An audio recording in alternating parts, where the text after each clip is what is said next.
Social మీడియాలో తమ నేతలపై అసభ్య అభ్యంతరకర పోస్టులను కూటమి ప్రభుత్వం ఏమాత్రం ఉపేక్షించడం లేదు. ఈ క్రమంలో వైసీపీ సోషల్ మీడియా వింగ్ రాష్ట్ర స్థాయి నేతలు సజ్జల భార్గవరెడ్డి, అర్జున్ రెడ్డిలకు పోలీసులు 41A కింద నోటీసులు జారీ చేశారు. రేపు విచారణకు హాజరు కావాలని నోటీసుల్లో పేర్కొన్నారు. వీరితో పాటు మరో 15 మందికి కూడా నోటీసులు ఇచ్చారు.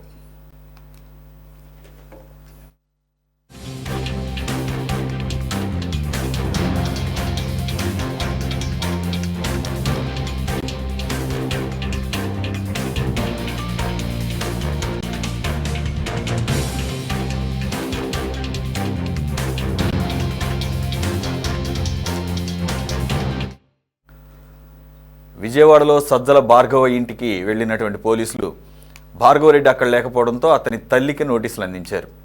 అర్జున్ రెడ్డి కూడా నివాసంలో లేకపోవడంతో నోటీసులు ఇంటికి అంటించారు. సజ్జల భార్గవరెడ్డి, అర్జున్ రెడ్డి దేశం విడిచి వెళ్లకుండా ఇద్దరిపైన ఇప్పటికే లుకౌట్ నోటీసులు జారీ చేశారు. ఇటీవల కడప పోలీసులు వైసీపీ సోషల్ మీడియా కార్యకర్త వర్రా రవీంద్రారెడ్డిని అరెస్టు చేసి విచారించారు. అతడిచ్చిన వాంగ్మూలం ఆధారంగానే సజ్జల భార్గవరెడ్డి, అర్జున్ రెడ్డిలకు తాజాగా నోటీసులు జారీ చేసినట్టుగా తెలుస్తోంది.